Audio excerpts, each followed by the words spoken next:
ನಮ್ಮ ಯೂಟ್ಯೂಬ್ ಪಾಠದ ಚಾನಲ್ಗೆ ಸ್ವಾಗತ.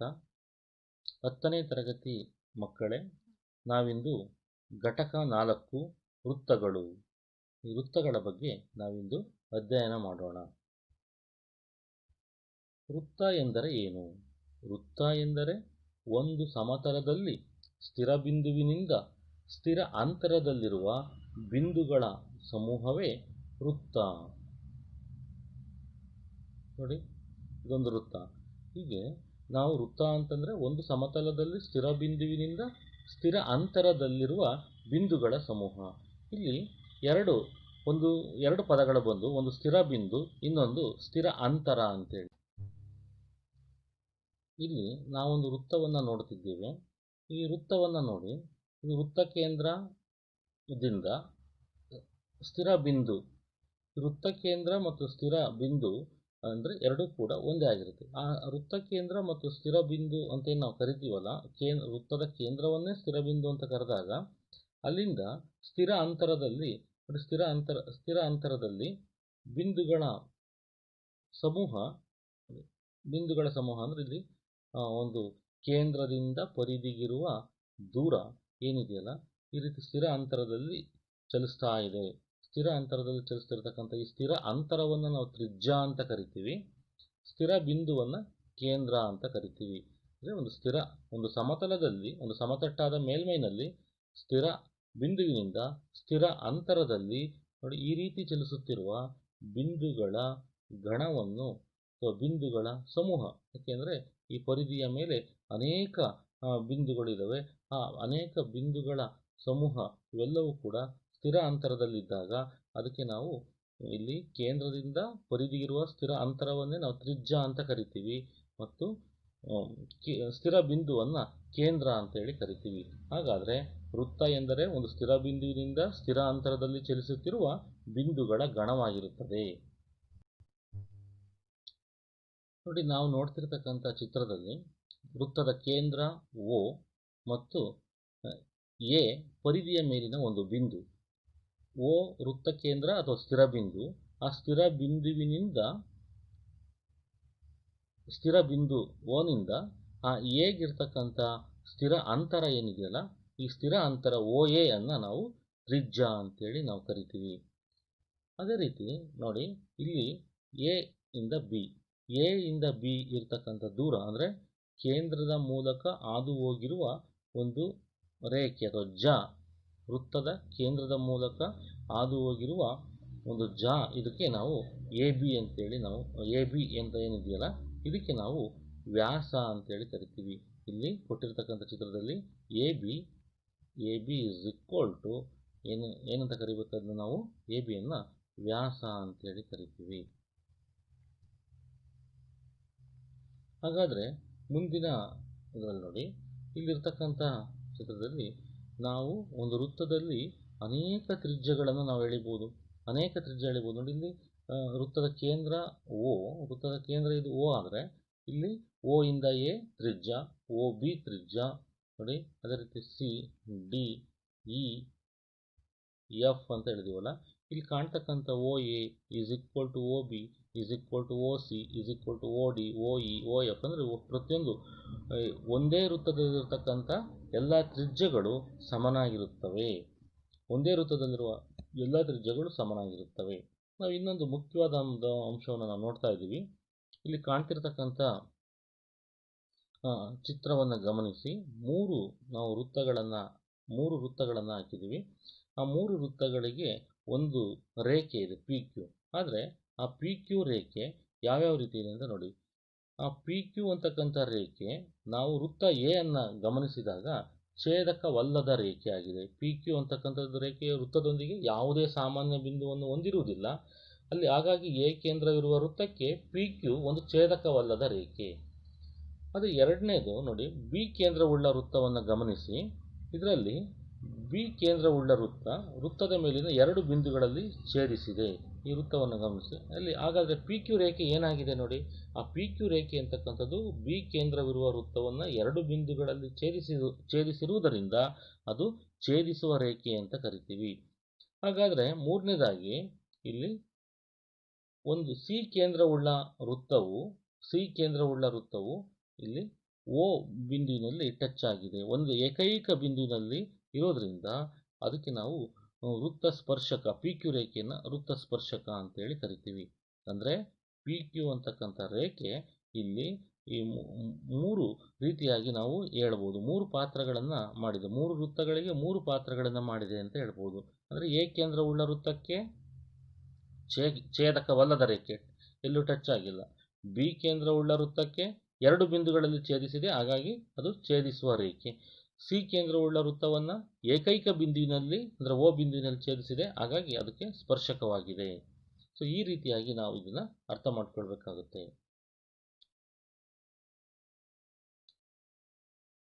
ನೋಡಿ, ನಾವು ಇಲ್ಲಿ ಒಂದು ಚಿತ್ರವನ್ನು ನಾವು ನೋಡ್ತಾ ಇದ್ದೀವಿ. ಈ ಚಿತ್ರದಲ್ಲಿ O A, O B, O P, O C, O D, O E ಎಲ್ಲ ಬಿಂದುಗಳು ಇದ್ದಾವೆ. ಹಾಗಾದರೆ ಇಲ್ಲಿ ಸ್ಪರ್ಶಕ ಯಾವುದು? ಎಕ್ಸ್ ವೈ ಅಂತಕ್ಕಂಥದ್ದು ಸ್ಪರ್ಶಕ. ಸ್ಪರ್ಶ ಬಿಂದು ಯಾವುದು? ಪಿ ಅಂತಕ್ಕಂಥದ್ದು. ಈ ಪಿ ಅಂತಕ್ಕಂಥದ್ದು ಸ್ಪರ್ಶ ಬಿಂದು ಆಗಿದೆ. ಹಾಗಾದರೆ ಪಿ ಅಂತಕ್ಕಂಥದ್ದು ಸ್ಪರ್ಶ ಬಿಂದು ಆಗಿದೆ. ಇನ್ನು ಉಳಿದಂಥ ಬಿಂದುಗಳು ಇ ಆಗಿರ್ಬೋದು, ಡಿ, ಪಿ, ಎ ಇವೆಲ್ಲವೂ ಸಹ ವೃತ್ತದ ಹೊರಗಿನ ಬಿಂದುಗಳಾಗಿವೆ. ಹಾಗಾದರೆ ಇಲ್ಲಿ ಈ ಒಂದು ಸ್ಪರ್ಶಕದ ಮೇಲೆ ಇರತಕ್ಕಂಥ ಯಾವುದೋ ಒಂದು ಏಕೈಕ ಬಿಂದು ಮಾತ್ರ ಈ ವೃತ್ತದ ತ್ರಿಜ್ಯಕ್ಕೆ ಲಂಬವಾಗಿದೆ. ಅಂದರೆ ವೃತ್ತದ ತ್ರಿಜ್ಯ ಓ ಪಿ, ಇದು ಕನಿಷ್ಠ ದೂರವನ್ನು ಹೊಂದಿದೆ. ಎಕ್ಸ್ ವೈ ರೇಖೆ ಮೇಲೆ ಕನಿಷ್ಠ ದೂರ ಇರತಕ್ಕಂಥದ್ದು ರೇಖೆ ಅಂದರೆ ಓ ಪಿ. ಹಾಗಾದರೆ ಓನಿಂದ ಎಕ್ಸ್ ವೈ ರೇಖೆಯ ಮೇಲೆ ಕನಿಷ್ಠ ದೂರವನ್ನು ಹೊಂದಿರತಕ್ಕಂಥ ರೇಖೆ ಓ ಪಿ. ಆ ಓ ಪಿನೇ ವೃತ್ತಕ್ಕೆ ತ್ರಿಜ್ಯವಾಗಿದೆ. ಹಾಗಾದರೆ ಆ ಅತ್ಯಂತ ಕನಿಷ್ಠ ದೂರ ಇರತಕ್ಕಂಥ ಆ ತ್ರಿಜ್ಯ ಓ ಪಿ ಅಂತಕ್ಕಂಥದ್ದು ಎಕ್ಸ್ ವೈಗೆ ಲಂಬವಾಗಿರುತ್ತೆ. ಹಾಗಾಗಿ ಓ ಪಿ ಲಂಬ ಎಕ್ಸ್ ವೈ ಅಂತ ಹೇಳ್ಬೋದು. ನೋಡಿ, ಅಂದರೆ ನಾವು ವೃತ್ತದ ಮೇಲಿನ ಯಾವುದೇ ಬಿಂದುವಿನಲ್ಲಿ ಎಳೆದ ಸ್ಪರ್ಶಕವು ಸ್ಪರ್ಶ ಬಿಂದುವಿನಲ್ಲಿ ಎಳೆದ ತ್ರಿಜ್ಯಕ್ಕೆ ಲಂಬವಾಗಿರುತ್ತದೆ. ಚಿತ್ರವನ್ನು ಗಮನಿಸಿ. ಓ ಕೇಂದ್ರ, ಓ ಪಿ ತ್ರಿಜ್ಯ, ಎ ಬಿ ಸ್ಪರ್ಶಕ. ಈ ಎ ಬಿ ಸ್ಪರ್ಶಕವಾಗಿದೆ. ಮತ್ತು ಓ ಕೇಂದ್ರವುಳ್ಳ ವೃತ್ತದಲ್ಲಿ ಈ ಓ ಪಿ ವೃತ್ತದ ಮೇಲಿನ ಯಾವುದೇ ಬಿಂದುವಿನಲ್ಲಿ, ನಾವಿಲ್ಲಿ ಪಿ ಬಿಂದು ಗುರುತು ಮಾಡಿದ್ದೀವಿ ವೃತ್ತದ ಮೇಲೆ, ಅಲ್ಲಿ ನಾವು ಇನ್ನು ಬೇರೆ ಬೇರೆ ಬಿಂದುಗಳನ್ನು ನಾವು ಬೇರೆ ಬೇರೆ ಕಡೆ ಗುರುತು ಮಾಡ್ಬೋದು. ಇಲ್ಲಿ ಕ್ಯೂ ಬಿಂದು ಗುರುತು ಮಾಡ್ಬೋದು, ಇನ್ನೊಂದು ಕಡೆ ಆರ್ ಬಿಂದು, ಇಲ್ಲಿ ಕ್ಯೂ ಬಿಂದುವನ್ನು ಗುರುತು ಮಾಡ್ಬೋದು. ಇದೇ ವೃತ್ತದ ಮೇಲೆ ಇಲ್ಲಿ ಆರ್ ಬಿಂದುವನ್ನು ಗುರುತು ಮಾಡ್ಬೋದು, ಇದೇ ವೃತ್ತದ ಮೇಲೆ ಎಸ್ ಬಿಂದುವನ್ನು ಗುರುತು ಮಾಡ್ಬೋದು.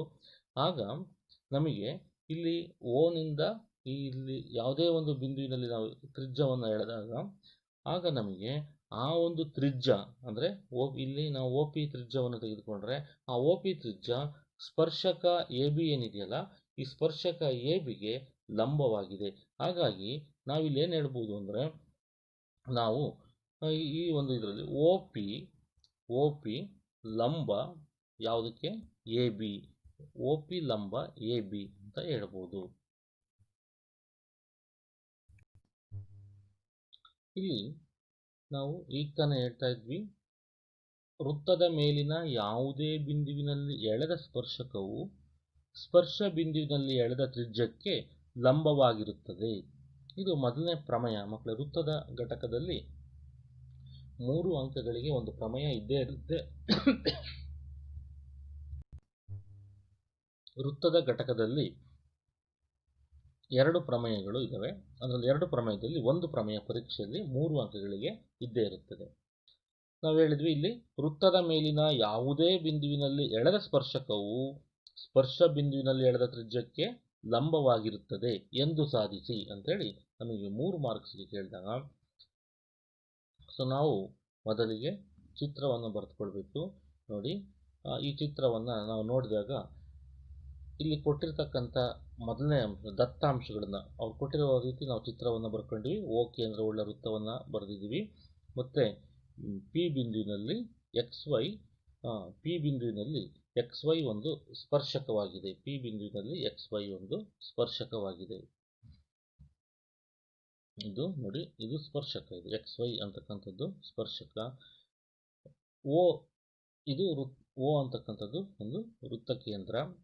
ಅದೇ ರೀತಿ ಹಾಗಾದರೆ ಎಕ್ಸ್ ವೈ ಸ್ಪರ್ಶಕ ಆದರೆ ಸ್ಪರ್ಶ ಬಿಂದು ಯಾವುದು? ಈ ಪಿ ಅಂತಕ್ಕಂಥದ್ದು ಸ್ಪರ್ಶ ಬಿಂದು. ಹಾಗಾದರೆ ನಾವಿಲ್ಲಿ ಸಾಧನೆ ಮಾಡಬೇಕಾಗಿರ್ತಕ್ಕಂಥದ್ದು ಏನನ್ನ? ಒ ಪಿ ತ್ರಿಜ್ಯ ಎಕ್ಸ್ ವೈಗೆ ಲಂಬವಾಗಿದೆ. ಒ ಪಿ ಅಂತಕ್ಕಂಥದ್ದು 90 ಡಿಗ್ರಿಯನ್ನು ಉಂಟು ಮಾಡುತ್ತದೆ. ಆ ಪಿ ಬಿಂದುವಿನಲ್ಲಿ 90 ಡಿಗ್ರಿಯನ್ನು ಉಂಟು ಮಾಡುತ್ತದೆ ಅಂತ ಹೇಳಬೇಕು. ಮಕ್ಕಳೇ, ನಾವಿಲ್ಲಿ ಒಂದು ರಚನೆಯನ್ನು ಮಾಡಿಕೊಳ್ಬೇಕು. ಆ ರಚನೆ ಏನು ಅಂದರೆ, ಪಿಯನ್ನು ಬಿಟ್ಟು ಹೊರತುಪಡಿಸಿ ಆ ಬಿಂದು ಎಕ್ಸ್ ವೈ ರೇಖೆ ಮೇಲೆ ಇರತಕ್ಕಂಥ ಬಿಂದು ಪಿ, ಅದನ್ನು ಬಿಟ್ಟು ಇನ್ನೂ ಒಂದು ಬಿಂದುವನ್ನು ಗುರುತು ಮಾಡಬೇಕು. ಎಕ್ಸ್ ವೈ ಮೇಲೆ ಮತ್ತೊಂದು ಬಿಂದುವನ್ನು ಗುರುತು ಮಾಡಬೇಕು. ನೋಡಿ, ಅದನ್ನು ನಾವು ಇಲ್ಲಿ ಕ್ಯೂ ಅಂತ ಗುರುತು ಮಾಡೋಣ. ಕ್ಯೂ ಆಗಿರಲಿ ಅದು. ಆಗ ನಾವು ಓ ಕ್ಯೂ ಅನ್ನು ಸೇರಿಸಿದ್ದೀವಿ. ಆಗ ಆ ಓ ಕ್ಯೂ ಅಂತಕ್ಕಂಥದ್ದು ಸೇರಿಸಿದಾಗ ಅದು ಆರ್ ಬಿಂದುವಿನಲ್ಲಿ ಛೇದಿಸಿದೆ. ನೋಡಿ, ಓ ಕ್ಯೂ ಅಂತಕ್ಕಂಥ ಬಿಂದು ಆರ್ ಬಿಂದುವಿನಲ್ಲಿ ಛೇದಿಸಿದೆ. ಮತ್ತು ಇಲ್ಲಿ ಕ್ಯೂ ಬಿಂದುವನ್ನು ನಾವು ನೋಡೋದಾದರೆ ಇದು ವೃತ್ತದ ಹೊರಗಿನ ಬಿಂದು ಆಗಿದೆ. ಈಗ ನಾವು ಈ ಪ್ರಮೇಯವನ್ನು ಸಾಧನೆ ಮಾಡಬೇಕು. ಮುಂದಿನ ಹಂತ ಸಾಧನೆ. ನೋಡಿ, ಕ್ಯೂ ಎಂಬುದು ಸ್ಪರ್ಶಕ ಎಕ್ಸ್ ವೈ ಮೇಲೆ ಸ್ಪರ್ಶ ಬಿಂದು ಪಿ ಯನ್ನು ಬಿಟ್ಟು ಒಂದು ಬಿಂದುವಾಗಿದೆ. ಪಿ ಅನ್ನು ಬಿಟ್ಟು ಉಳಿದಂಥ ಒಂದು ಬಿಂದು ಯಾವುದು? ಕ್ಯೂ ಅಂತಕ್ಕಂಥದ್ದು. ಯಾವ ರೇಖೆಯ ಮೇಲಿದೆ? ಎಕ್ಸ್ ವೈ ರೇಖೆಯ ಮೇಲಿದೆ.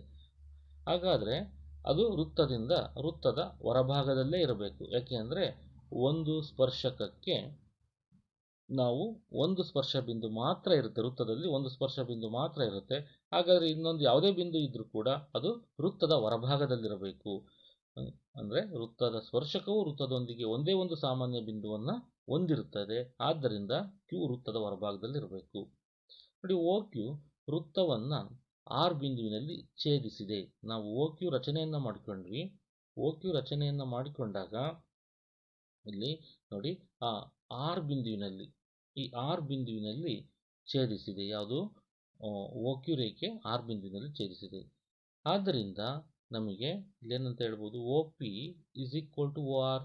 ಒ P is equal to O R. ಯಾಕೆ ಅಂದರೆ ಒ ಪಿ ಅಂತಕ್ಕಂಥದ್ದು ತ್ರಿಜ್ಯ, ಅದೇ ರೀತಿ ಓ ಆರ್ ಅಂತಕ್ಕಂಥದ್ದು ಕೂಡ ತ್ರಿಜ್ಯ. ಹಾಗಾದರೆ ಒಂದೇ ವೃತ್ತದ ತ್ರಿಜ್ಯಗಳು, ಎಲ್ಲ ತ್ರಿಜ್ಯಗಳು ಕೂಡ ಒಂದಕ್ಕೊಂದು ಸಮನಾಗಿರುತ್ತವೆ. ಹಾಗಾಗಿ O P is equal to ಅಲ್ಲಿ ಓ ಆರ್. ಹಾಗಾದರೆ O P is equal to O R ಅನ್ನೋದಾದರೆ ನಾವು ಗಮನಿಸಿ, ಆ ಓ ಕ್ಯೂ ಅಂತಕ್ಕಂಥದ್ದನ್ನು ನಾವು ಈ ರೀತಿ ಬರಿಬೋದಾ? O R plus R X. ಯಾಕೆ? O R plus R Q. ಯಾಕೆ ಅಂದರೆ ಅಲ್ಲಿ O R plus R Q ಅನ್ನು ಕೂಡಿಸಿದಾಗ ನಮಗೆ ಓ ಕ್ಯೂ ಸಿಗುತ್ತದೆ. ಆದ್ದರಿಂದ ನಾವೇನಂತ ಹೇಳ್ಬೋದು? ಓ ಕ್ಯೂ ಎಂಬುದು ದೊಡ್ಡದು ಓ ಆರ್ಗಿಂತ. O Q is greater than O R.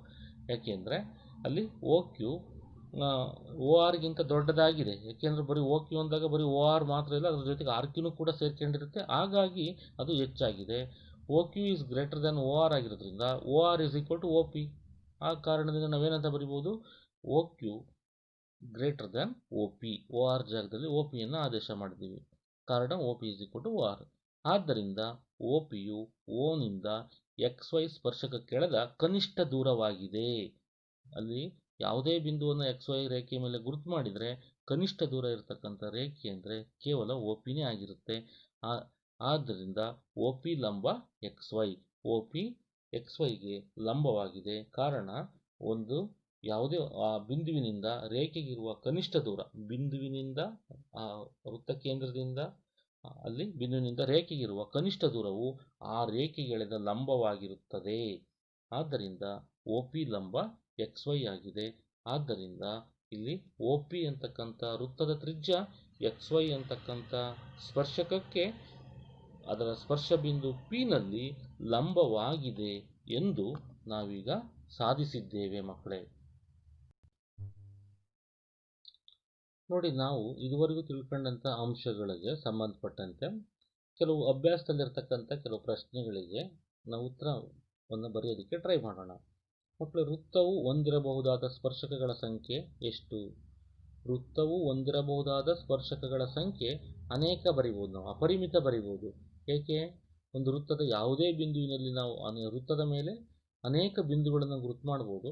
ಆ ಗುರುತು ಮಾಡಿದಂಥ ಎಲ್ಲ ಬಿಂದುಗಳಲ್ಲೂ ಕೂಡ ನಾವು ಸ್ಪರ್ಶಕವನ್ನು ಎಳೆಯೋದಕ್ಕೆ ಸಾಧ್ಯವಾಗುತ್ತೆ. ಹಾಗಾಗಿ ಅಪರಿಮಿತನ ಅಂತಲೇ ಹೇಳ್ಬೋದು. ಹಾಗಾದರೆ ನಾವಿಲ್ಲಿ ಬಿಟ್ಟ ಸ್ಥಳವನ್ನು ಭರ್ತಿ ಮಾಡೋದಾದರೆ ವೃತ್ತವನ್ನು ಸ್ಪರ್ಶಕವೊಂದು ಛೇದಿಸುವ ಬಿಂದುಗಳ ಸಂಖ್ಯೆ. ಒಂದು ವೃತ್ತವನ್ನು ಸ್ಪರ್ಶಕವೊಂದು ಛೇದಿಸುವ ಬಿಂದುಗಳ ಸಂಖ್ಯೆ. ವೃತ್ತವನ್ನು ಸ್ಪರ್ಶಕ ಛೇದಿಸ್ತಕ್ಕಂಥ ಬಿಂದುಗಳ ಸಂಖ್ಯೆ ಕೇವಲ ಒಂದು ಬಿಂದುವಿನಲ್ಲಿ ಮಾತ್ರ ಛೇದಿಸಿರುತ್ತೆ.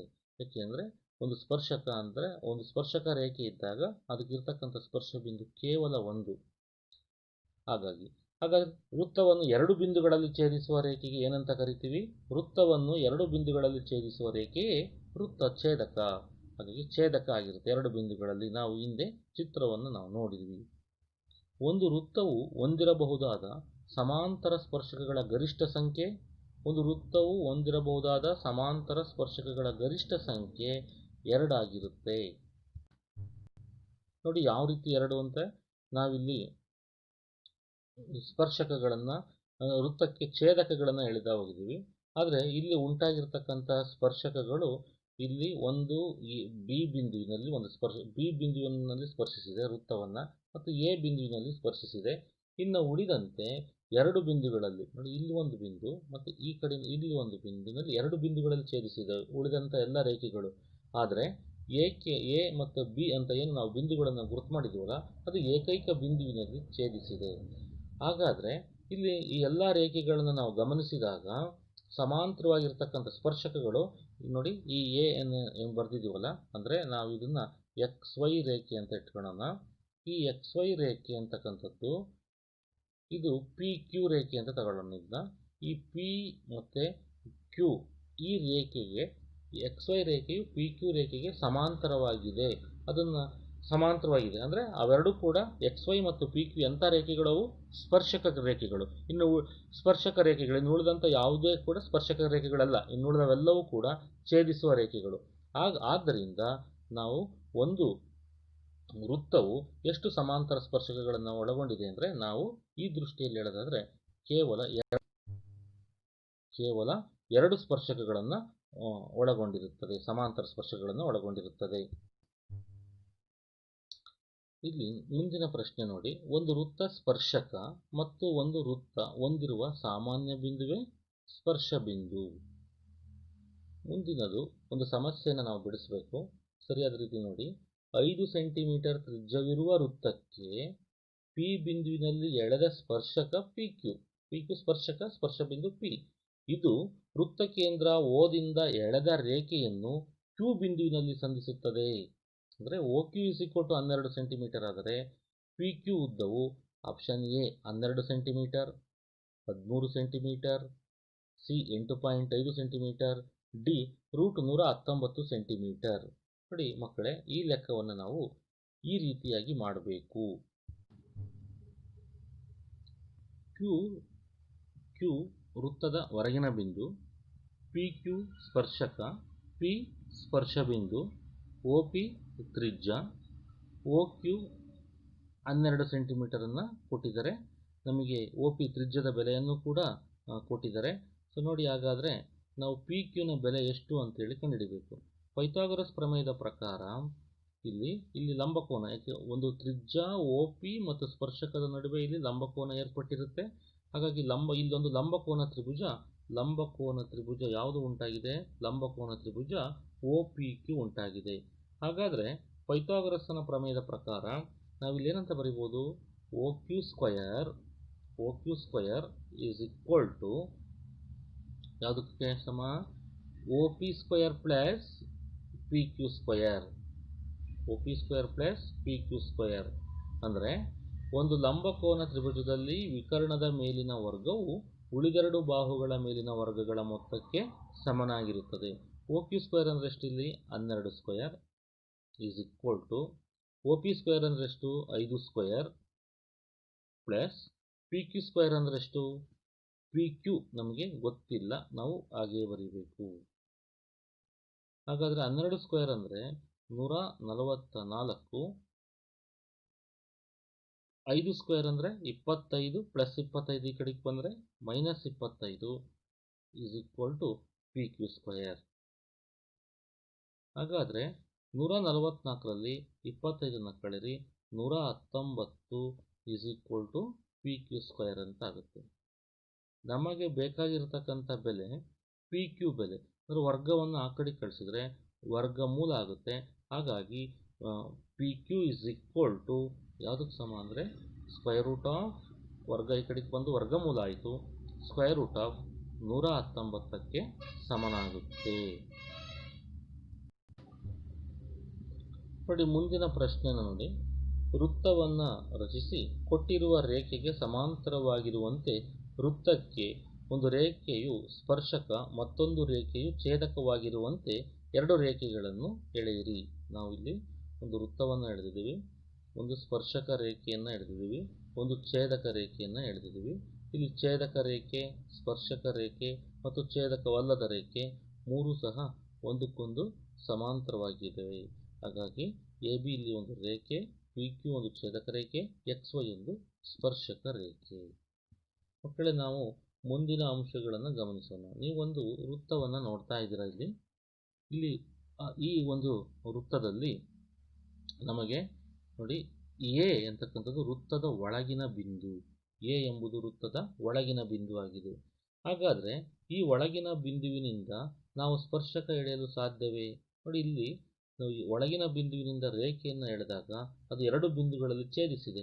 ಹಾಗಾಗಿ ಅದು ವೃತ್ತ ಛೇದಕ ಆಗಿದೆಯೇ ಹೊರತು ವೃತ್ತ ಸ್ಪರ್ಶಕ ಆಗಿರುವುದಿಲ್ಲ.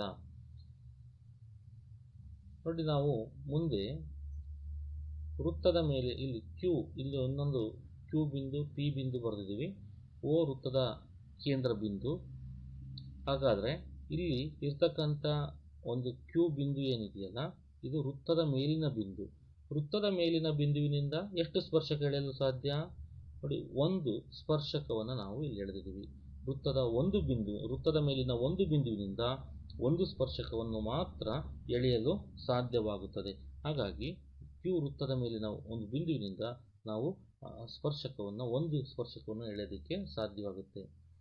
ಮಕ್ಕಳೇ, ಇಲ್ಲಿ ನೋಡಿ, ನಮಗೆ P ಅಂತಕ್ಕಂಥ ಈ ಬಿಂದು ಏನಿದೆಯಲ್ಲ, ಇದು ವೃತ್ತದ ಹೊರಗಿನ ಬಿಂದು. ಈ ವೃತ್ತದ ಹೊರಗಿನ ಬಿಂದುವಿನಿಂದ ನಾವು ಎಷ್ಟು ಸ್ಪರ್ಶಕವನ್ನು ಎಳೆಯಲು ಸಾಧ್ಯ? ನೋಡಿ, P ಬಿಂದುವಿನಿಂದ ಸ್ಪರ್ಶಕ ಎಳೆಯೋದಕ್ಕೆ ನಾವು ಎಷ್ಟೇ ಸ್ಪರ್ಶಕಗಳನ್ನು ಎಳೆದರೂ ಸಹ ಅಲ್ಲಿ ವೃತ್ತವನ್ನು ಏಕೈಕ ಬಿಂದುವಿನಲ್ಲಿ ಸ್ಪರ್ಶಿಸತಕ್ಕಂಥ ರೇಖೆಗಳು ಎರಡು ಮಾತ್ರ ಆಗಿರ್ತವೆ. ಹಾಗಾಗಿ PA ಮತ್ತು PB, ಇಲ್ಲಿ PA ಮತ್ತು PB ಇವೆರಡೂ ಕೂಡ ಒಂದಕ್ಕೊಂದು ಸ್ಪರ್ಶಕ ಆಗಿರ್ತವೆ. ಆದ್ದರಿಂದ PA = PB ಆಗಿರುತ್ತೆ. PA ಅಂದರೆ ಇಲ್ಲಿ ವೃತ್ತದ ಬಾಹ್ಯ ಬಿಂದುವಿನಿಂದ ಎಳೆದಂಥ ಸ್ಪರ್ಶಕಗಳು ಒಂದಕ್ಕೊಂದು ಸಮನಾಗಿರುತ್ತವೆ. ಹಾಗಾದರೆ ನಾವು ಈ ಚಿತ್ರಗಳನ್ನು ನೋಡಿ ಗಮನಿಸಿದಂಥ ಅಂಶವೇನು? ಒಂದು ಬಿಂದುವಿನಿಂದ ವೃತ್ತದ ಮೇಲಿನ ಬಿಂದುವಿಗೆ ಎಳೆದ ಸ್ಪರ್ಶಕಗಳ ಸಂಖ್ಯೆಗಳನ್ನು ನಾವು ನೋಡೋದಾದರೆ, ಒಂದನೇ ಪ್ರಕರಣದಲ್ಲಿ ಚಿತ್ರ 1ರಲ್ಲಿ ನಾವೇನು ನೋಡಿದ್ವಿ? ವೃತ್ತದ ಒಳಗಿನ ಬಿಂದುವಿನ ಮೂಲಕ ವೃತ್ತಕ್ಕೆ ಸ್ಪರ್ಶಕವನ್ನು ಎಳೆಯಲು ಸಾಧ್ಯವಿಲ್ಲ.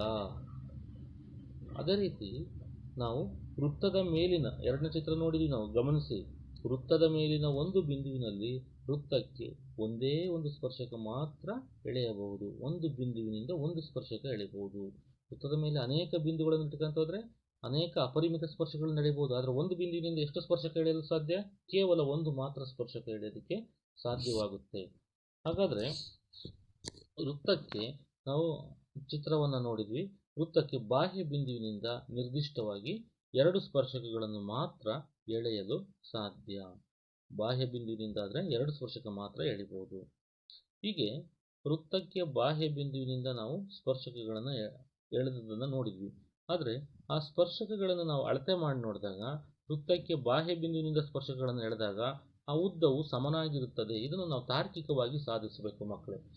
ಇದನ್ನು ನಾವು ಅಳತೆ ಮಾಡಿದಾಗ ಅಥವಾ ರಚನೆ ಮಾಡಿದಾಗ, ರಚನೆ ಎಂಬ ಘಟಕದಲ್ಲಿ ನಿಮಗೆ ಮುಂದಿನ ಘಟಕದಲ್ಲಿ ರಚನೆ ಎಂಬ ಘಟಕದಲ್ಲಿ ನಿಮಗೆ ಇದರ ಯಾವ ರೀತಿ ಸ್ಪರ್ಶಕಗಳು ಸಮನಾಗಿರ್ತವೆ ಅನ್ನೋದನ್ನು ನಾವು ಪ್ರಾಕ್ಟಿಕಲ್ ಆಗಿ ತಿಳ್ಕೋಬಹುದು. ಆದರೆ ತಾರ್ಕಿಕವಾಗಿ ನಾವು ತಿಳ್ಕೊಳ್ಳೋದಾದರೆ ಬಾಹ್ಯ ಬಿಂದುವಿನಿಂದ ವೃತ್ತಕ್ಕೆ ಎಳೆದ ಸ್ಪರ್ಶಕಗಳ ಉದ್ದವು ಸಮನಾಗಿರುತ್ತದೆ. ನೋಡಿ, ಇಲ್ಲಿ O ಎಂತಕ್ಕಂಥದ್ದು ಒಂದು ವೃತ್ತ ಕೇಂದ್ರ,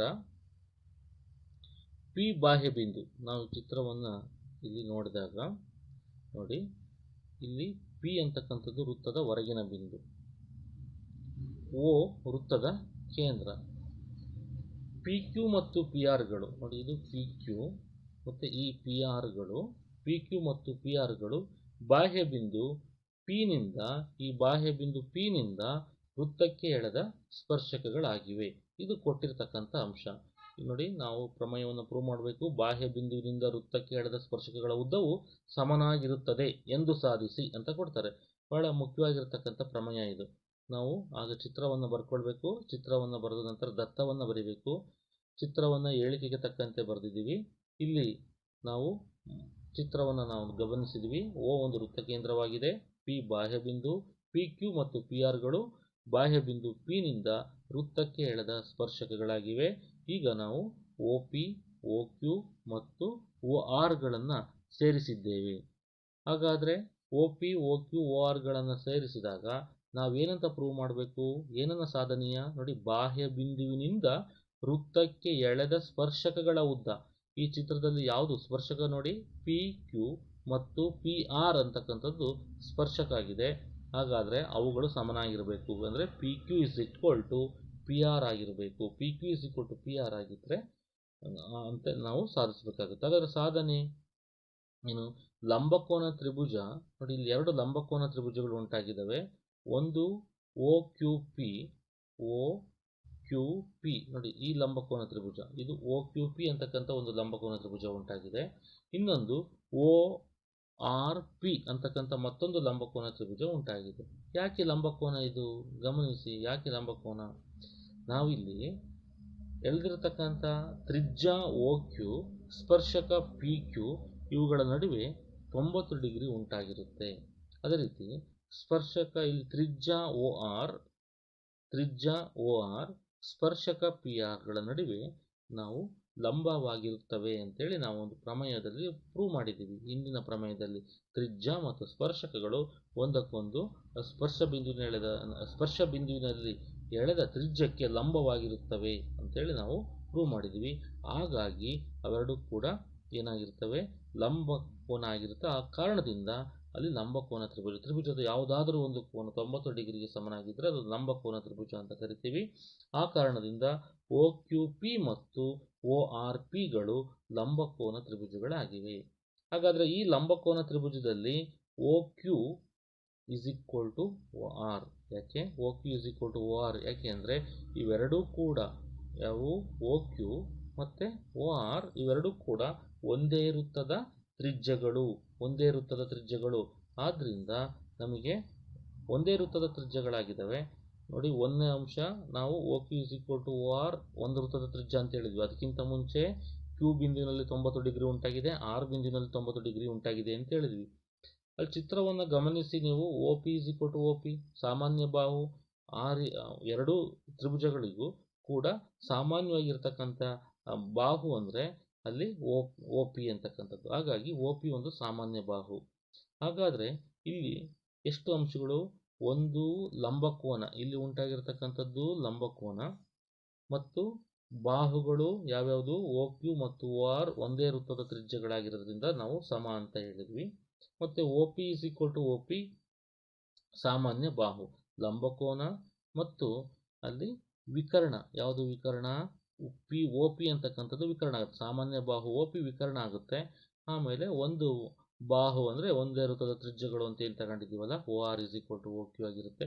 ಈ ಕಾರಣದಿಂದ ಲಂಬಕೋನ, ವಿಕರ್ಣ, ಬಾಹು, ಈ ಸಿದ್ಧಾಂತದ ಪ್ರಕಾರ ತ್ರಿಭುಜ ಒ ಕ್ಯೂ ಪಿ,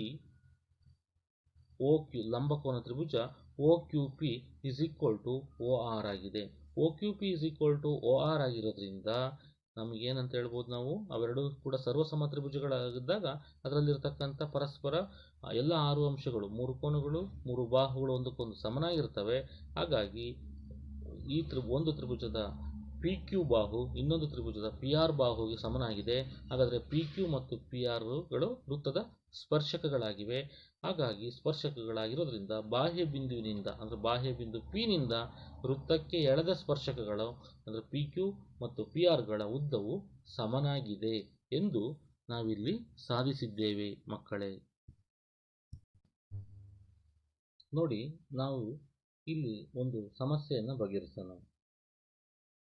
ಒಂದು ಬಿಂದು ಕ್ಯೂದಿಂದ ವೃತ್ತಕ್ಕೆ ಎಳೆದ ಸ್ಪರ್ಶಕದ ಉದ್ದವು 24 ಸೆಂಟಿಮೀಟರ್ ಮತ್ತು ವೃತ್ತಕೇಂದ್ರ ಹಾಗೂ ಕ್ಯೂ ಬಿಂದು ನಡುವಿನ ದೂರ 25 ಸೆಂಟಿಮೀಟರ್ ಆದರೆ ವೃತ್ತದ ತ್ರಿಜ್ಯವು ಎಷ್ಟು?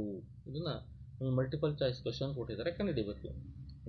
A 7 centimetre, B 12 centimetre, C 15 centimetre, D 24.5 centimetre. ನೋಡಿ, ಲೆಕ್ಕವನ್ನು ಅರ್ಥ ಮಾಡ್ಕೊಳ್ಳಿ. ಓ ಬಿಂದು ಕ್ಯೂದಿಂದ, ಕ್ಯೂ ಅನ್ನೋದೇನು? ವೃತ್ತದ ಹೊರಗಿನ ಬಿಂದು. ಆ ವೃತ್ತದ ಹೊರಗಿನ ಬಿಂದುವಿನಿಂದ ಎಳೆದ ಸ್ಪರ್ಶಕದ ಉದ್ದವು 24 ಸೆಂಟಿಮೀಟರ್. ಸ್ಪರ್ಶಕ ಯಾವುದಿಲ್ಲಿ? ಪಿ ಕ್ಯೂ ಸ್ಪರ್ಶಕ 24 ಸೆಂಟಿಮೀಟರ್ ಇದೆ. ಮತ್ತು ವೃತ್ತಕೇಂದ್ರ ಓ ಬಿಂದುವಿನಿಂದ ಓ ಬಿಂದುಗಳ ನಡುವಿನ ದೂರ ಅಂದರೆ ಪಿ ಓ ಮತ್ತು ಕ್ಯೂಗಳ ನಡುವಿನ ದೂರ 25 ಸೆಂಟಿಮೀಟರ್ ಇದೆ. ಹಾಗಾದರೆ ನಾವು ಓ ಪಿಯ ಉದ್ದ ಕಂಡುಹಿಡಿಬೇಕಲ್ಲಿ. ಅಂದರೆ ವೃತ್ತದ ತ್ರಿಜ್ಯ ಎಷ್ಟು ಅಂತ ಕೇಳಿದರೆ, ವೃತ್ತದ ತ್ರಿಜ್ಯವನ್ನು ಕಂಡುಹಿಡಿದಾದರೆ ಅಲ್ಲಿ ಯಾವ ಕೋನ ಉಂಟಾಗಿದೆ, ಆದ್ದರಿಂದ ಅದು ಎಂತಹ ತ್ರಿಭುಜ ಆಗುತ್ತೆ ಅಂತೇಳಿ ನಾವು ಮಕ್ಕಳೇ ಈ ಕೆಳಕಂಡಂತೆ ನಾವು ಇದಕ್ಕೆ ಪರಿಹಾರವನ್ನು ಕಂಡುಹಿಡಿಯಬಹುದು. ಅವರು ಕೊಟ್ಟಿರುವ ಹೇಳಿಕೆಗೆ ತಕ್ಕಂತೆ ನಾವು ಚಿತ್ರವನ್ನು ಇಲ್ಲಿ ಬರೆದಿದ್ದೀವಿ. O Q 25 centimetre, P Q 24 centimetre. ಇಲ್ಲಿ ಪಿ ಬಿಂದುವಿನಲ್ಲಿ 90 ಡಿಗ್ರಿ ಉಂಟಾಗಿರುತ್ತೆ. ಯಾಕೆಂದರೆ ಪಿ ಸ್ಪರ್ಶ ಬಿಂದು, ಓ ಪಿ ತ್ರಿಜ್ಯ ಪಿ ಕ್ಯೂ ಸ್ಪರ್ಶಕಕ್ಕೆ ಲಂಬವಾಗಿರುತ್ತದೆ. ಆದ್ದರಿಂದ ನಾವಿಲ್ಲಿ ಉಂಟಾಗಿರ್ತಕ್ಕಂಥ ಲಂಬಕೋನ ತ್ರಿಭುಜ ಓ ಕ್ಯೂ ಪಿ ಲಂಬಕೋನ ತ್ರಿಭುಜ ಆಗಿದೆ. ಹಾಗಾದರೆ ಪೈಥಾಗರಸ್ ಪ್ರಮೇಯದಂತೆ ನಾವೇನಂತ ಬರೀಬಹುದು? O Q square is equal to O P square plus P Q square ಅಂತ ಬರೀಬಹುದು. ಆದರೆ ಅದನ್ನೇ ನಾವು ಈ ರೀತಿ ಬರೆಯೋದಾದರೆ, ಅಂದರೆ ಮೊದಲಿಗೆ ವಿಕರ್ಣದ ಮೇಲಿನ ವರ್ಗವು ಉಳಿದೆರಡು ಬಾಹುಗಳ ಮೇಲಿನ ವರ್ಗಗಳ ಮೊತ್ತಕ್ಕೆ ಸಮ ಅಂತ ಹೇಳ್ತೀವಿ. ಆ ಕಾರಣದಿಂದ ಓ ಕ್ಯೂ ಸ್ಕ್ವೇರ್ ಮೊದಲು ತೆಗೆದುಕೊಂಡು ಈಸ್ ಈಕ್ವಲ್ ಟು ಉಳಿದೆರಡು ಬಾಹುಗಳು O P square plus P Q square. ಆದರೆ ಈಗ ನಾವು ಮೊದಲಿಗೆ ನಮಗೆ ಬೇಕಾಗಿರ್ತಕ್ಕಂಥ ಚಿಕ್ಕ ಬಾಹುವನ್ನು ತೆಗೆದುಕೊಳ್ಳೋಣ. ಅಂದರೆ ಓ ಪಿ ತ್ರಿಜ್ಯವನ್ನು ತೆಗೆದುಕೊಂಡ್ರೆ ಪೈಥಾಗರಸ್ ಪ್ರಮೇಯದಂತೆ O P square is equal to ಅಂದರೆ ಚಿಕ್ಕ ಬಾಹುವಿನ ವರ್ಗ ಇಸ್ ಈಕ್ವಲ್ ಟು ದೊಡ್ಡ ಬಾಹುವಿನ ವರ್ಗ ಅಂದರೆ O Q square minus P Q square ಆಗಿರುತ್ತೆ. ಹಾಗಾದರೆ ಇಲ್ಲಿ ಓ ಕ್ಯೂ ಸ್ಕ್ವೇರ್ ಅಂದರೆ ಅದರ ಬೆಲೆ ಎಷ್ಟು? ಓ ಕ್ಯೂ ಸ್ಕ್ವೇರ್ನ ಬೆಲೆ ಇಲ್ಲಿ 25 ಸ್ಕ್ವೇರ್ ಮೈನಸ್, ಯಾಕೆಂದರೆ ಓ ಕ್ಯೂ ಬೆಲೆ 25, ಓ ಕ್ಯೂ ಸ್ಕ್ವೇರ್ ಅಂದರೆ 25 ಸ್ಕ್ವೇರ್. ಹಾಗಾದರೆ ಪಿ ಕ್ಯೂ ಸ್ಕ್ವೇರ್ ಅಂತಂದರೆ ಪಿ ಕ್ಯೂ ಸ್ಕ್ವೇರ್ ಇಲ್ಲಿ 24 ಸ್ಕ್ವೇರ್ ಅಂತ ಆಯಿತು. ಹಾಗಾದರೆ O Q square is equal to 25 square ಅಂದರೆ 25 625 625 ಮೈನಸ್ 24 ಸ್ಕ್ವೇರ್ ಅಂದರೆ 24 ಗುಣಿಸಿ ಮಕ್ಕಳೇ 576 ಆಗುತ್ತೆ. ಹಾಗಾದರೆ 576 ಅಂತಾಗುತ್ತೆ. ಈ 625ರಲ್ಲಿ 576 ಕಳೆದ್ರೆ ಅದು ಎಷ್ಟಾಗುತ್ತೆ? 49 ಆಗುತ್ತೆ. ಅಂದರೆ ನಮಗೆ O P square is equal to ಎಷ್ಟು ಬಂತು? O P square is equal to 49 ಬಂತು. ಆದರೆ ನಮಗೆ ಬೇಕಾಗಿರ್ತಕ್ಕಂಥ O P is equal to square root of 49 ಅಂತಾಗುತ್ತೆ. ಹಾಗಾದರೆ ಸ್ಕ್ವೇರ್ ರೂಟ್ ಆಫ್ 49 ಅಂದರೆ O P is equal to O ಪಿಯ ವರ್ಗ, O P is equal to root 49ರ ವರ್ಗಮೂಲ ಎಷ್ಟು? 7. ಹಾಗಾಗಿ ನಾವಿಲ್ಲಿ ಓ ಪಿ ಅಂತಕ್ಕಂಥ ತ್ರಿಜ್ಯ ಏನಿದೆಯಲ್ಲ, ಆ ಓ ಪಿ ತ್ರಿಜ್ಯದ ಬೆಲೆ ಎಷ್ಟು ಸೆಂಟಿಮೀಟರ್ ಆಗಿರುತ್ತೆ? 7 ಸೆಂಟಿಮೀಟರ್ ಆಗಿರುತ್ತೆ. ಆದ್ದರಿಂದ ಇಲ್ಲಿ ಕೊಟ್ಟಿರ್ತಕ್ಕಂಥ ಉತ್ತರಗಳಲ್ಲಿ ಆಪ್ಷನ್ ಎ ಅಂತಕ್ಕಂಥ ಉತ್ತರ ಸರಿಯಾಗಿದೆ. ಮಕ್ಕಳೇ, ನಾವು ಮುಂದಿನ ಇನ್ನೊಂದು ಸಮಸ್ಯೆಯನ್ನು ನಾವು ಬಿಡಿಸುವುದಾದರೆ, ಕೊಟ್ಟಿರ್ತಕ್ಕಂಥ ಚಿತ್ರದಲ್ಲಿ ಕೋನ ಪಿ ಒ ಕ್ಯೂ ಆಗಿರುವಂತೆ ಓ ಕೇಂದ್ರವುಳ್ಳ ವೃತ್ತಕ್ಕೆ ಟಿ ಪಿ ಮತ್ತು ಟಿ ಕ್ಯೂ ಸ್ಪರ್ಶಕಗಳಾಗಿವೆ. ಹಾಗಾದರೆ ಕೋನ ಪಿ ಟಿ ಕ್ಯೂ ಇದರ ಅಳತೆಯು option A 60 degree, option B 70 degree, option C 80 degree, option D 90 degree ಅಂತ ಕೊಟ್ಟಿದ್ದಾರೆ. ಹಾಗಾದರೆ ನೋಡಿ, ಒ ಪಿ ಮತ್ತು ಒ ಕ್ಯೂಗಳು ಚಿತ್ರವನ್ನು ನೋಡಿ ಒ ಪಿ ಮತ್ತು ಒ ಕ್ಯೂಗಳು ತ್ರಿಜ್ಯಗಳಾಗಿವೆ, ಪಿ ಟಿ ಮತ್ತು ಟಿ ಕ್ಯೂ ಸ್ಪರ್ಶಕಗಳಾಗಿವೆ. ಹಾಗಾದರೆ ಕೋನ ಪಿ ಒ ಕ್ಯೂನಲ್ಲಿ 110 ಡಿಗ್ರಿ ಉಂಟಾಗಿದೆ. ಇಲ್ಲಿ ಕೋನ ಪಿ ಒ ಕ್ಯೂನಲ್ಲಿ 110 ಡಿಗ್ರಿ ಉಂಟಾಗಿದೆ. ಪಿ ಒ ಕ್ಯೂಗಳು ತ್ರಿಜ್ಯಗಳಾಗಿವೆ. ಹಾಗಾದರೆ ನಮಗೆ ಗೊತ್ತಿರುವಂತೆ ಈ ಒಂದು ಪಿ ಕೇಂದ್ರದಲ್ಲಿ ಮತ್ತು ಕ್ಯೂ ಬಿಂದುವಿನಲ್ಲಿ ಅಂದರೆ ತ್ರಿಜ್ಯ ಮತ್ತು ಸ್ಪರ್ಶಕಗಳ ಪಿ ಅಂತಕ್ಕಂಥದ್ದು ಸ್ಪರ್ಶ ಬಿಂದು, ಒ ಪಿ ಅಂತಕ್ಕಂಥದ್ದು ತ್ರಿಜ್ಯ. ಅಲ್ಲಿ ಸ್ಪರ್ಶಕ ಪಿ ಟಿ ಮತ್ತು ಒ ಪಿ ಲಂಬವಾಗಿವೆ. ಸ್ಪರ್ಶಕಕ್ಕೆ ತ್ರಿಜ್ಯ ಲಂಬವಾಗಿರುತ್ತದೆ ಅಂತೇಳಿ ನಾವು ಪ್ರಮೇಯವನ್ನು ಪ್ರೂವ್ ಮಾಡಿದ್ವಿ. ಹಾಗಾಗಿ ಪಿ ಬಿಂದುವಿನಲ್ಲಿ 90 ಡಿಗ್ರಿ ಉಂಟಾಗುತ್ತೆ, ಕ್ಯೂ ಬಿಂದುವಿನಲ್ಲಿ ಕೂಡ 90 ಡಿಗ್ರಿ ಉಂಟಾಗುತ್ತೆ. ಆ ಕಾರಣದಿಂದ ಇಲ್ಲಿ ಕೋನ ಒ ಪಿ ಟಿ ನೋಡಿ, ಕೋನ O P T is equal to ಯಾವುದಕ್ಕೆ ಸಮ? ಕೋನ ಒ ಕ್ಯೂ ಟಿಗೆ ಸಮನಾಗಿರುತ್ತೆ. ಆ ಕಾರಣದಿಂದ ಕೋನ O P T is equal to ಕೋನ O Q T is equal to 90 degree. ಹಾಗಾದರೆ ಇಲ್ಲಿ ಒಂದು ಚತುರ್ಭುಜ ಉಂಟಾಗಿದೆ. ಚತುರ್ಭುಜ ಯಾವುದದು? ಪಿ ಟಿ ಒ ಕ್ಯೂ ಅಂತಕ್ಕಂಥದ್ದು ಚತುರ್ಭುಜ. ಪಿ ಟಿ ಒ ಕ್ಯೂ ಅಂತಕ್ಕಂಥ ಚತುರ್ಭುಜದಲ್ಲಿ ನಮಗೆ ಗೊತ್ತಿದೆ, ಚತುರ್ಭುಜದ 4 ಒಳಕೋನಗಳ ಮೊತ್ತ 360 ಡಿಗ್ರಿ ಉಂಟಾಗಿರುತ್ತೆ. 4 ಒಳಕೋನಗಳನ್ನು ನಾವಿಲ್ಲಿ ಬರ್ಕೊಂಡಿದ್ದೀವಿ. ಈ 4 ಒಳಕೋನಗಳ ಮೊತ್ತ 360 ಡಿಗ್ರಿ ಆಗಿದೆ. ಹಾಗಾದರೆ ನಮಗೆ ಪಿ 90 ಡಿಗ್ರಿ, ಕ್ಯೂ 90 ಡಿಗ್ರಿ, ಓ ಕೋನ 110 ಡಿಗ್ರಿ ಅಂತ ಗೊತ್ತಿದೆ. ಇನ್ನೊಂದು ಕೋನ ಬೇಕಾಗಿರ್ತಕ್ಕಂಥದ್ದು ಕೋನ ಪಿ ಟಿ ಕ್ಯೂ, ಟಿ ಕೋನ ಎಷ್ಟು ಡಿಗ್ರಿ ಇದೆ ಅಂತೇಳಿ. ಹಾಗಾದರೆ ನಾವಿಲ್ಲಿ ಕೋನ P T Q plus O P T plus ಕೋನ ಪಿ ಒ ಕ್ಯೂ ಪ್ಲಸ್ ಕೋನ ಒ ಕ್ಯೂ ಟಿ ಮೂರಲ್ಲೂ ಕೂಡ ನಮಗೆ ಬೇಕಾಗಿರ್ತಕ್ಕಂಥ ಕೋನ ಪಿ ಟಿ ಕ್ಯೂ ಹಂಗೆ ಬರ್ಕೊಳ್ಳೋಣ. ಪ್ಲಸ್ ಉಳಿದಂಥ ಕೋನಗಳು 90 degree plus 110 degree plus 90 degree is equal to 360 degree ಅಂತಾಯಿತು. ಹಾಗಾದರೆ ಕೋನ ಪಿ ಟಿ ಕ್ಯೂ ಇದ್ರ ಬೆಲೆ ಗೊತ್ತಿಲ್ಲ. ಪ್ಲಸ್ ಹಾಗಾದರೆ 4 ಕೋನಗಳನ್ನು ಕೂಡಿದರೆ, ಉಳಿದಂಥ 3 ಕೋನಗಳನ್ನು ಕೂಡಿದರೆ 90, 110, 90 ಇವಿಷ್ಟನ್ನು ಕೂಡಿದರೆ ನಮಗೆ 290 ಬರುತ್ತೆ. ಹಾಗಾದರೆ 290 ಈಸ್ ಈಕ್ವಲ್ ಟು 360 ಅಂತಾಯಿತು. ಹಾಗಾದರೆ ನಮಗೆ ಬೇಕಾಗಿರ್ತಕ್ಕಂಥ ಕೋನ P T Q is equal to 360 minus 290. 360ರಲ್ಲಿ 290ನ ನಾವು ಕಳೆದ್ರೆ ಬರ್ತಕ್ಕಂಥ ಉತ್ತರ ಪಿ ಟಿ ಕ್ಯೂ ಎಷ್ಟು? 70 ಡಿಗ್ರಿ ಆಗಿರುತ್ತೆ. ಹಾಗಾಗಿ ಇಲ್ಲಿ 70 ಡಿಗ್ರಿ ಅಂತಕ್ಕಂಥದ್ದು ಉತ್ತರ ಆಗುತ್ತೆ. ಸೊ ಈ ರೀತಿ ನಾವು ಈ ಲೆಕ್ಕವನ್ನು ಅರ್ಥ ಮಾಡ್ಕೊಳ್ಬೇಕು. ಒಂದು ವೃತ್ತಕ್ಕೆ ವ್ಯಾಸದ ಅಂತ್ಯ ಬಿಂದುವಿನಲ್ಲಿ ಎಳೆದ ಸ್ಪರ್ಶಕಗಳು ಪರಸ್ಪರ ಸಮಾಂತರವಾಗಿರುತ್ತವೆ ಎಂದು ಸಾಧಿಸಿ. ಒಂದು ವೃತ್ತಕ್ಕೆ, ಇಲ್ಲಿ ವೃತ್ತ ಓ ಕೇಂದ್ರವುಳ್ಳ ವೃತ್ತ, ಅಂತ್ಯ ಬಿಂದುವಿನಲ್ಲಿ ಎಳೆದ ಸ್ಪರ್ಶಕಗಳು ವ್ಯಾಸದ ಅಂತ್ಯ ಬಿಂದುವಿನಲ್ಲಿ, ವ್ಯಾಸ ಅಂತಕ್ಕಂಥದ್ದು ಎ ಬಿ, ಅವುಗಳ ಅಂತ್ಯಬಿಂದು, ವ್ಯಾಸದ ಅಂತ್ಯಬಿಂದು ಇಲ್ಲಿ ಎ, ಈ ಕಡೆ ಇರತಕ್ಕಂಥದ್ದು ಬಿ. ಇದು ಇವೆರಡು ಕೂಡ ವ್ಯಾಸದ ಅಂತ್ಯಬಿಂದುಗಳು. ಈ ವ್ಯಾಸದ ಅಂತ್ಯಬಿಂದುಗಳಲ್ಲಿ ಎಳೆದಂಥ ಸ್ಪರ್ಶಕಗಳು ಅಂದರೆ ಸ್ಪರ್ಶಕ ಯಾವುದಿಲ್ಲಿ? ಪಿ ಕ್ಯೂ ಒಂದು ಸ್ಪರ್ಶಕ ಮತ್ತು ಇನ್ನೊಂದು ಆರ್ ಎಸ್ ಅಂತಕ್ಕಂಥದ್ದು ಒಂದು ಸ್ಪರ್ಶಕ. ಈ ಸ್ಪರ್ಶಕಗಳನ್ನು ಎಳೆದಿದ್ದೀವಿ, ಅಂತ್ಯಬಿಂದುಗಳು ಎಳೆದಿದ್ದೀವಿ. ಆ ಸ್ಪರ್ಶಕಗಳು ಏನಾಗಿರ್ತವೆ? ಒಂದಕ್ಕೊಂದು ಅಂದರೆ ಏನಂತ ಪ್ರೂವ್ ಮಾಡ್ಬೇಕು ನಾವು? ಪಿ ಕ್ಯೂ ಅಂತಕ್ಕಂಥ ಸ್ಪರ್ಶಕ ಸಮಾಂತರ ಯಾವುದಕ್ಕೆ? ಪಿ ಕ್ಯೂ ಸಮಾಂತರ ಆರ್ ಎಸ್ ಅಂತೇಳಿ ನಾವು ಇಲ್ಲಿ ಸಾಧಿಸಬೇಕಾಗುತ್ತೆ, ಪ್ರೂವ್ ಮಾಡಬೇಕಾಗುತ್ತೆ. ಹಾಗಾದರೆ ನೋಡಿ, ನಾವು ಆ ಹೇಳಿಕೆಗೆ ತಕ್ಕಂತೆ ಚಿತ್ರವನ್ನು ಇಲ್ಲಿ ಬರೆದಿದ್ದೀವಿ. ಓ ಕೇಂದ್ರವುಳ್ಳ ವೃತ್ತ, ಎ ಬಿ ವ್ಯಾಸ, ಪಿ ಕ್ಯೂ ಮತ್ತು ಆರ್ ಎಸ್ ಸ್ಪರ್ಶಕಗಳಾಗಿವೆ. ಆ ಪಿ ಕ್ಯೂ ಮತ್ತು ಆರ್ ಎಸ್ಗಳು ಸಮಾಂತರವಾಗಿರಬೇಕು ಅಂತ ನಾವು ಹೇಳಬೇಕು.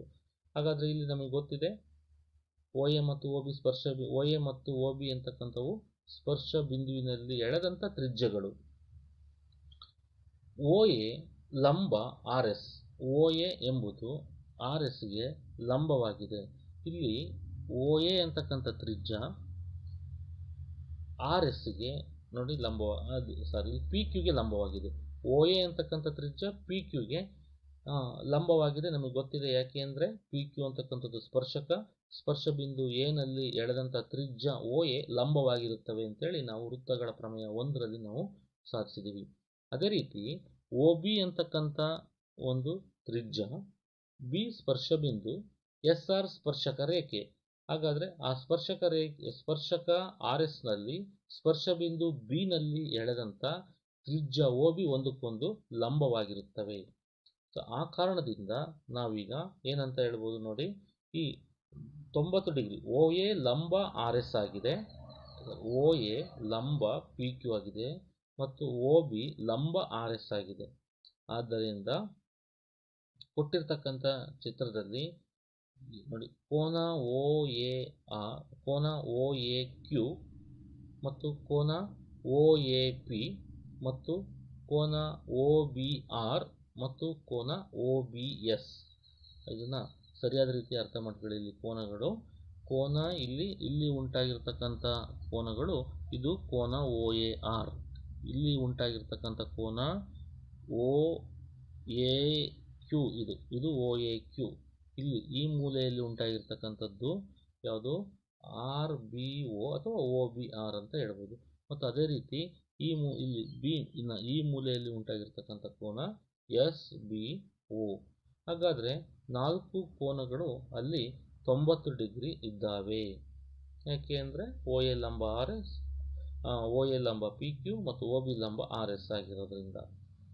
ಸೊ ಈ ಕಾರಣದಿಂದ ನಾವು ಏನಂತ ಹೇಳ್ಬೋದು, ಕೋನ ಒ ಬಿ ಆರ್ ಚಿತ್ರವನ್ನು ನೋಡಿ, ಕೋನ O B R is equal to ಕೋನ ಒ ಎ ಕ್ಯೂ. ಯಾಕೆ ಅಂದರೆ ಪರ್ಯಾಯ ಕೋನಗಳು, ಅಲ್ಲಿ ಪರ್ಯಾಯ ಕೋನಗಳು ಉಂಟಾಗಿದ್ದಾವೆ. ಅದೇ ರೀತಿ ಕೋನ O B S is equal to O A P, ಅವು ಕೂಡ ಪರ್ಯಾಯ ಕೋನಗಳು. ಪರ್ಯಾಯ ಕೋನಗಳು ಉಂಟಾಗಿದ್ದಾವೆ. ಆ ಪರ್ಯಾಯ ಕೋನಗಳು ಯಾವಾಗಲೂ ಕೂಡ ಒಂದಕ್ಕೊಂದು ಸಮನಾಗಿರುತ್ತವೆ. ಆದ್ದರಿಂದ ಪರ್ಯಾಯ ಕೋನಗಳು ಸಮನಾಗಿದ್ದರೆ ಪರ್ಯಾಯ ಕೋನಗಳು ಯಾವಾಗ ಉಂಟಾಗ್ತವೆ, ಅಲ್ಲಿ ಸಮಾಂತರ ರೇಖೆಗಳಿರಬೇಕು, ಛೇದಕ ರೇಖೆ ಇರಬೇಕು. ಹಾಗಾಗಿ ಪರ್ಯಾಯ ಕೋನಗಳು ಉಂಟಾಗಿದ್ದಾವೆ ಅಂತ ಅರ್ಥ. ಪರ್ಯಾಯ ಕೋನಗಳು ಉಂಟಾಗಿದ್ದಾವೆ ಅಂದರೆ ಅರ್ಥ ಏನು, ಅಲ್ಲಿ ಸಮಾಂತರ ರೇಖೆಗಳಿದ್ದಾವೆ ಅಂತ ಅರ್ಥ. ಹಾಗಾದರೆ ಸಮಾಂತರ ರೇಖೆಗಳು ಯಾವುವು, ಪಿ ಕ್ಯೂ ಮತ್ತು ಆರ್ ಎಸ್ ಸಮಾಂತರ ರೇಖೆಗಳು. ಹಾಗಾಗಿ ಪಿ ಕ್ಯೂ ಸಮಾಂತರ ಆರ್ ಎಸ್ ಅನ್ನೋದನ್ನು ನಾವಿಲ್ಲಿ ಗಮನಿಸಬೇಕು. ಇಲ್ಲಿ ಇನ್ನೊಂದು ಮುಖ್ಯವಾಗಿ ನಾವು ಮೇಲೆ ಗಮನಿಸಬೇಕಾಗಿರ್ತಕ್ಕಂಥ ಅಂಶ, ಇಲ್ಲಿ ಒ ಎ ಲಂಬ ಪಿ ಕ್ಯೂ, ಅದು ಒ ಎ ಲಂಬ ಪಿ ಕ್ಯೂ ಮತ್ತು ಇಲ್ಲಿ ಒ ಬಿ ಲಂಬ ಆರ್ ಎಸ್. ಅದು ಇಲ್ಲಿರ್ತಕ್ಕಂಥದ್ದು ಏನಿದೆಯಲ್ಲ, ಇದು ಇಲ್ಲೇನಾಗಬೇಕು, ಇದ್ರ ಬದಲಾಗಿ ಒ ಬಿ ಲಂಬ ಆರ್ ಎಸ್ ಅಂತ ಆಗಬೇಕು. ಆಗ ಮಾತ್ರ ಅಲ್ಲಿ ಸರಿಯಾದ ರೀತಿ ನಾವು ತಿಳ್ಕೋಬೇಕಾಗುತ್ತೆ. ಮಕ್ಕಳೇ, ನಾವು ಇನ್ನು ಒಂದು ಸುಂದರವಾಗಿರ್ತಕ್ಕಂಥ ಒಂದು ಲೆಕ್ಕವನ್ನು ನಾವಿಲ್ಲಿ ತಿಳ್ಕೊಳ್ಳೋದಾದರೆ ನೋಡಿ, ಲೆಕ್ಕವನ್ನು ನೋಡಿ. 2 ಏಕಕೇಂದ್ರೀಯ ವೃತ್ತಗಳಲ್ಲಿ ದೊಡ್ಡ ವೃತ್ತದ ಜಾವು ಚಿಕ್ಕ ವೃತ್ತವನ್ನು ಸ್ಪರ್ಶಿಸಿದರೆ ಜಾವು ಸ್ಪರ್ಶ ಬಿಂದುವಿನಲ್ಲಿ ದ್ವಿಭಾಗವಾಗುತ್ತದೆ ಎಂದು ಸಾಧಿಸಿ. ನಾವು ಒಂದೇ ಕೇಂದ್ರ, ಬೇರೆ ಬೇರೆ ತ್ರಿಜ್ಯಗಳಿದ್ರೆ ಅದನ್ನು ನಾವು ಏನಂತ ಕರಿತೀವಿ, ಏಕಕೇಂದ್ರೀಯ ವೃತ್ತಗಳು. ಏಕಕೇಂದ್ರೀಯ ನೋಡಿ, ಇವೆಲ್ಲವೂ ಕೂಡ ಏಕಕೇಂದ್ರ, ಒಂದೇ ಕೇಂದ್ರ, ಬೇರೆ ಬೇರೆ ತ್ರಿಜ್ಯ. ಈ ರೀತಿ ಇದ್ದಾಗ ನಾವು ಅವುಗಳನ್ನು ಏಕಕೇಂದ್ರೀಯ ವೃತ್ತಗಳು ಅಂತೇಳಿ ಕರಿತೀವಿ. ಹಾಗಾದರೆ ಏಕಕೇಂದ್ರೀಯ ವೃತ್ತಗಳಲ್ಲಿ ದೊಡ್ಡ ವೃತ್ತದ ಜಾವು ಚಿಕ್ಕ ವೃತ್ತವನ್ನು ಸ್ಪರ್ಶಿಸಿದರೆ, ಚಿಕ್ಕ ವೃತ್ತವನ್ನು ಪಿ ಬಿಂದುವಿನಲ್ಲಿ ಸ್ಪರ್ಶಿಸಿದೆ ನೋಡಿ, ದೊಡ್ಡ ವೃತ್ತದ ಎ ಬಿ ಪಿ ಬಿಂದುವಿನಲ್ಲಿ ಸ್ಪರ್ಶಿಸಿದರೆ ಜಾವು ಸ್ಪರ್ಶ ಬಿಂದುವಿನಲ್ಲಿ ದ್ವಿಭಾಗವಾಗುತ್ತದೆ. ಈ ಸ್ಪರ್ಶ ಬಿಂದು ಪಿ ನಲ್ಲಿ ದ್ವಿಭಾಗವಾಗುತ್ತದೆ ಅಂದರೆ ಆ ಕಡೆ ಪಿ ಮಧ್ಯಕ್ಕಿದೆ, A P is equal to P B ಆಗುತ್ತೆ, A P is equal to P B ಆಗುತ್ತೆ ಅಂತೇಳಿ ನಾವು ಸಾಧನೆ ಮಾಡಬೇಕಾಗುತ್ತೆ. ಹಾಗಾದರೆ ಈ ಲೆಕ್ಕವನ್ನು ನಾವು ಸರಿಯಾದ ರೀತಿ ಗಮನಿಸೋದಾದರೆ ನೋಡಿ, ಓ ವೃತ್ತ ಕೇಂದ್ರವನ್ನು ಹೊಂದಿರುವ C1 ಮತ್ತು C2 ಎರಡು ಏಕಕೇಂದ್ರೀಯ ವೃತ್ತಗಳು. ಇಲ್ಲಿ ದೊಡ್ಡ ವೃತ್ತದ ನೋಡಿ, ದೊಡ್ಡ ವೃತ್ತದ C1 ಅಂತಕ್ಕಂಥದ್ದು ಅಂದರೆ C1 ಅಂತಕ್ಕಂಥದ್ದು ಒಂದು ದೊಡ್ಡ ವೃತ್ತ, C2 ಅಂತಕ್ಕಂಥದ್ದು ಎರಡನೇ ವೃತ್ತ. ಇಲ್ಲಿ ದೊಡ್ಡ ವೃತ್ತದ ಎ ಬಿ ಇರ್ತಕ್ಕಂಥದ್ದು ಮತ್ತು C1 ಜಾವನ್ನು ಎ ಬಿ ಚಿಕ್ಕ ವೃತ್ತ C2 ಅನ್ನು ಪಿ ಬಿಂದುವಿನಲ್ಲಿ ಸ್ಪರ್ಶಿಸುತ್ತದೆ. ನಾವೇನಂತ ಸಾಧನೆ ಮಾಡಬೇಕು ಅಂತ ಮೊದಲಿಗೆ ತಿಳ್ಕೊಂಡ್ವಿ. A P is equal to B P ಅಂತೇಳಿ ನಾವು ಪ್ರೂವ್ ಮಾಡಬೇಕು. ಒಂದು ರಚನೆಯನ್ನು ಮಾಡ್ಕೊಳ್ಬೇಕು. ಇಲ್ಲಿ ಒ ಪಿಯನ್ನು ಸೇರಿಸಿ ನೋಡಿ. ಒ ಪಿ ರಚನೆ ನಾವು ಸೇರಿಸಿದಾಗ ಅಲ್ಲಿ ಎ ಬಿಯು C2 ಬಿಂದುವಿನಲ್ಲಿ ಎ ಬಿ ನಾವೇನು ನೋಡಿ ಸಾಧನೆ ಮಾಡ್ತಾ ಇದ್ದೀವಿ. ಎ ಬಿಯು C2 ಬಿಂದುವಿನಲ್ಲಿ ಸ್ಪರ್ಶಕವಾಗಿದೆ. ಎ ಬಿ ಅಂತಕ್ಕಂಥದ್ದೇನು ಜ. C2 ಬಿಂದುವಿನ C2 ವೃತ್ತವನ್ನು C2 ವೃತ್ತದ ಸ್ಪರ್ಶಕ ಅದು ಎ ಬಿ ಅಂತಕ್ಕಂಥದ್ದು. ಒ ಪಿಯು ಅದರ ತ್ರಿಜ್ಯ. ಹಾಗಾದರೆ ಒ ಪಿ ಲಂಬ ಎ ಬಿ ಅಂತ ಹೇಳ್ಬೋದಾ? ಯಾಕೆ ಅಂದರೆ ಒ ಪಿ ಎ ಬಿ ಪ್ರಮೇಯ 1ರ ಪ್ರಕಾರ ಒ ಪಿ ಇದು ತ್ರಿಜ್ಯ, ಎ ಬಿ ಅಂತಕ್ಕಂಥದ್ದು ಸ್ಪರ್ಶಕ ರೇಖೆ, ಪಿ ಸ್ಪರ್ಶ ಬಿಂದುವಿನಲ್ಲಿ ಒ ಪಿ ಒಂದು ತ್ರಿಜ್ಯವಾಗಿದೆ. ಹಾಗಾಗಿ ಒಂದಕ್ಕೊಂದು ಒ ಪಿ ಲಂಬ ಎ ಬಿ ಆಗಿದೆ ಅಂತ ಹೇಳ್ಬೋದು. ಈ ಕಾರಣದಿಂದ ಎ ಬಿಯು C1 ವೃತ್ತದ ಜ ಆಗಿದೆ. ಎ ಬಿ ಅಂತಕ್ಕಂಥದ್ದು C1 ವೃತ್ತದ ಜ ಆಗಿದೆ ಮತ್ತು ಒ ಪಿ ಲಂಬ ಎ ಬಿ. ವೃತ್ತ ಕೇಂದ್ರದಿಂದ ಜಾಗೆ ಎಳೆದ ಲಂಬವು ಜಾವನ್ನು ಅರ್ಧಿಸುತ್ತದೆ. ನೋಡಿ, ನಾವು ಒಂದು ಪ್ರಮೇಯವನ್ನು ನಾವು 9ನೇ ತರಗತಿಯಲ್ಲಿ ಕಲಿತಿದ್ವಿ. ವೃತ್ತ ಕೇಂದ್ರದಿಂದ ಜಾಗೆ ಎಳೆದ ಲಂಬವು ಜಾವನ್ನು ಅರ್ಧಿಸುತ್ತದೆ. ಅದರ ಜಾವನ್ನು ಸಮಾನ ಭಾಗಗಳನ್ನಾಗಿ ಮಾಡುತ್ತದೆ, 2 ಭಾಗಗಳನ್ನಾಗಿ ಮಾಡುತ್ತದೆ. ಆದ್ದರಿಂದ ಒ ಪಿಯು ಜ ಎ ಬಿಯನ್ನು ದ್ವಿಭಾಗಿಸುತ್ತದೆ, 2 ಭಾಗಗಳನ್ನಾಗಿ ಮಾಡುತ್ತದೆ. ಆದ್ದರಿಂದ A P is equal to B P.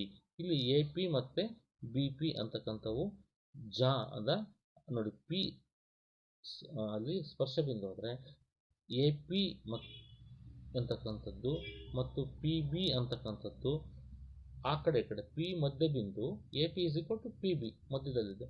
ಆ ಕಾರಣದಿಂದ ಇದರಲ್ಲಿ ಒಂದು ವೃತ್ತ ಕೇಂದ್ರದಲ್ಲಿ ನಾವು 2 ವೃತ್ತಗಳನ್ನು ಎಳೆದಿದ್ವಿ, C1 ಮತ್ತು C2. ಅವೆರಡು ಕೂಡ ಏಕಕೇಂದ್ರೀಯ ವೃತ್ತಗಳಾಗಿದ್ದು, ಅಂದರೆ ಒಂದೇ ಕೇಂದ್ರ ಬೇರೆ ಬೇರೆ ತ್ರಿಜ್ಯ ಆಗಿದ್ದು, ಆ ತ್ರಿಜ್ಯವನ್ನು ಎಳೆದಾಗ ಒಂದು ಚಿಕ್ಕ ವೃತ್ತಕ್ಕೆ ಎ ಬಿ ಅಂದರೆ ದೊಡ್ಡ ವೃತ್ತದ ಜ ಅಂತಕ್ಕಂಥದ್ದೇ ಎ ಬಿ ಅಂತಕ್ಕಂಥದ್ದು ಸ್ಪರ್ಶಕ ರೇಖೆಯಾಗಿತ್ತು. ಅದು ಯಾವ ಬಿಂದುವಿನಲ್ಲಿ ಸ್ಪರ್ಶಿಸಿದೆ? ಪಿ ಬಿಂದುವಿನಲ್ಲಿ ಸ್ಪರ್ಶಿಸಿತ್ತು. ಹಾಗಾಗಿ ಒ ಪಿ ಲಂಬ ಎ ಬಿ ಆಗಿದೆ. ಅಂದರೆ ಒ ಪಿ ಅಂತಕ್ಕಂಥದ್ದು ತ್ರಿಜ್ಯ, ಎ ಬಿ ಅನ್ನೋದು ಸ್ಪರ್ಶಕ. ಯಾಕೆ? ಪ್ರಮೇಯ 1ರ ಪ್ರಕಾರ ಸ್ಪರ್ಶ ಬಿಂದುವಿನಲ್ಲಿ ಎಳೆದ ತ್ರಿಜ್ಯಕ್ಕೆ ಅದು ಲಂಬವಾಗಿರುತ್ತದೆ, ಅದು ಸ್ಪರ್ಶಕ ಲಂಬವಾಗಿರುತ್ತದೆ. ಹಾಗಾಗಿ ನಾವು ಒ ಪಿ ಲಂಬ ಎ ಬಿ ಅಂತ ನಾವು ಬರೆದಿದ್ವಿ. ಈ ಕಾರಣದಿಂದ ಇಲ್ಲಿ ಅದು ನಮಗೆ ಒಂದು ಮುಖ್ಯವಾಗಿರ್ತಕ್ಕಂಥ ಅಂಶ ಅಂದ್ರೇನು? ವೃತ್ತ ಕೇಂದ್ರದಿಂದ ಜಾಗೆ ಎಳೆದ ವೃತ್ತ ಕೇಂದ್ರ ಓನಿಂದ ಜಾಗೆ ಎಳೆದ ಲಂಬವು ಜಾವನ್ನು ಅರ್ಧಿಸುತ್ತದೆ. ಜಾವನ್ನು 2 ಭಾಗ ಮಾಡೋದ್ರಿಂದ A P is equal to P B ಆಗಿದೆ ಎಂದು ನಾವು ಇಲ್ಲಿ ಸಾಧಿಸಿದ್ದೇವೆ.